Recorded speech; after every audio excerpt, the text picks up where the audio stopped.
Hello বন্ধুরা, কেমন আছো? আশা করছি তোমরা সবাই ভালো আছো।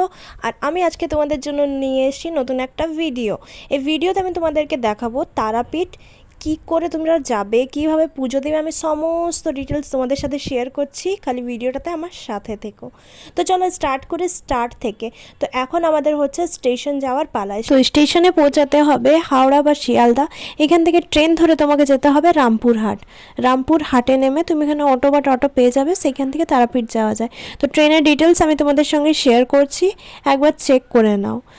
দুটো তিনটে ট্রেনের ডিটেলস দিয়ে দিচ্ছি। তবে আমি গেছিলাম কবি সুভাষে।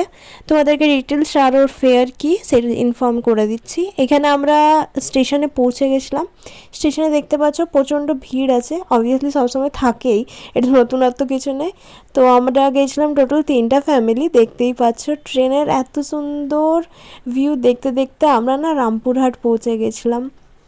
তোমরা যদি ট্রেনে যাও এই জিনিসটা কিন্তু না বুঝতেই পারবে না, এত সুন্দর রাস্তাগুলো তোমরা দেখো, দুদিকে মাঠ, ক্ষেত, গাছ। কলকাতায় কিন্তু এইসব কিচ্ছু দেখতে পাওয়া যায় না, গাছপালা তো বলতে গেলে নেই, খালি বিল্ডিং আর বিল্ডিং। আর এখানে তোমরা দেখছো যত দূর দেখতে পাবে তত দূর সবুজ। তো এই ভিউটাকে একটু এনজয় করে নাও, আর না পছন্দ হলে স্কিপ করে নিতে পারো। তবে আমার খুবই ভালো লেগেছিলো, তাই ভাবলাম তোমাদের সঙ্গেও এই ভিউটা শেয়ার করি। তো এই যে দেখছো দুদিকে ক্ষেত, এই দিয়ে আমরা চলে এসেছিলাম রামপুরহাট।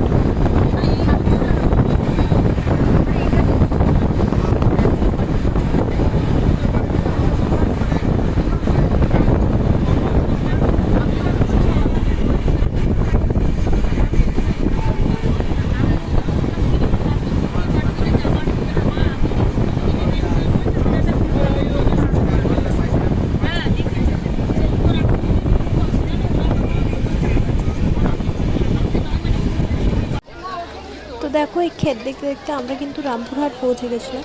দেখতে পাচ্ছ রামপুরহাটে এসে গেছি।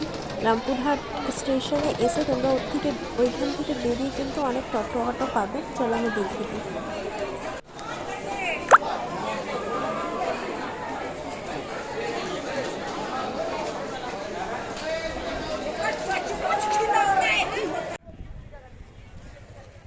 তো দেখো এখানে তোমরা টোটো অটো পেয়ে যাবে। রামপুরহাট দেখতেই পাচ্ছ, রামপুরহাট জাংশন। এর বাইরে দেখতে পাচ্ছ এই যে টোটো আছে। অ্যাকচুয়ালি এখানে টোটোর থেকে বড় সাইজের এই জিনিসগুলোকে কী বলে আমি বুঝতে পারছি না। এগুলো কিন্তু পার্সোনাল গাড়ি, সুমোগুলো, এগুলো না। এই যে টোটো টাইপের দেখতে আছে, দেখো এর মাথায় কিন্তু জিনিস রাখারও জায়গা আছে, ঠিক আছে। আমাদেরটা ছিল 12 সিটার, তোমাদেরকে আমি দেখাচ্ছি। তোমরা প্রথমে দেখে নাও। স্টেশন থেকে বেরিয়ে তোমরা রাইট সাইডে অনেক পেয়ে যাবে। এই যে গাড়িটা দেখতে পাচ্ছ, এই গাড়িতে করে যাওয়া হয়েছিল, এইরকম গাড়ি অনেক পেয়ে যাবে। আর যদি টোটো টাইপের গাড়ি চাই তাহলে সোজা চলে আসবে, যেখানে আমি দাঁড়িয়েছিলাম সেইখানে। তো এই দেখো আমরা গাড়িতে বসে গেছি। গাড়িতে বসেও কিন্তু আমরা সেই রকমই ভিউ পাচ্ছিলাম, সেই ধান, ক্ষেত, মাঠ, মানে ওই রকমই ভিউ পাচ্ছি। আমরা এখন রুমে এসে গেছি। এখানে অনেক হইচই হচ্ছে কারণ আমরা সবাই আছি, তো প্রচন্ড চিৎকারও হচ্ছে। তো দেখো আমরা চলে এসেছি, এবারে আমরা রুমেও চলে এসেছি। এতক্ষণ আমি ভয়েস দিতে পারিনি বিকজ প্রচন্ড ক্রাউড ছিল, বাট এখন আমি ভয়েস দিতে পারবো। তো দেখো আমরা রুমে এসে গেছি, আর রুমটা তোমাদেরকে একবার দেখি। তো জাস্ট এই দেখো একটা টিভি আছে, এখানে একটা ক্যাবিনেট টাইপের আছে যেখানে অলরেডি আমার জ্যাকেট রাখা আছে। আর এইখানে দেখো আমাদের লাগেজ রাখা আছে। এখানে দুটো স্পেস আছে, ঠিক আছে, 3টা স্পেস আছে, সরি 3টা স্পেস আছে, তোমরা এখানে যা ইচ্ছা রাখতে পারো। আর এই দেখো সিলিং ফ্যান আছে, এসি আছে। অ্যান্ড আমরা ছিলাম হচ্ছে সোনার তরী হোটেলে। সোনার তরী হোটেলটা তোমার তারাপীঠ মন্দিরের যে মেন গেটটা আছে তার কিন্তু একদম অপোজিটে আছে, মানে মেন মন্দির থেকে হোটেলের রাস্তা 5 মিনিটের খালি। দেন এই দেখো টেবিল আছে, ফোন আছে, মানে ওদের কল করার জন্য। দেন তোমাদেরকে বাথরুমটা দেখাই।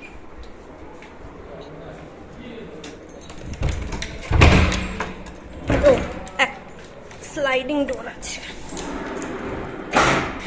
তো এই দেখো বাথরুমে এন্ট্রি নিয়ে নিয়েছি, সামনে বেসিন আছে।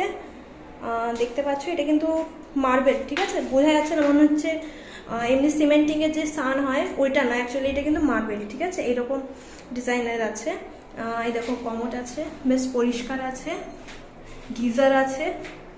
আর এই দেখো কমোড, আর এখানটা এটা লাল লাল কেন দেখাচ্ছে, বাট অ্যাকচুয়ালিতে এটা মেবি শ্যাডোর জন্য হচ্ছে, বাট অ্যাকচুয়ালিতে ক্লিন আছে পুরো। আর একটা বাকেট আছে, মাগ আছে। তো এই দেখো মিরর, ঠিক আছে।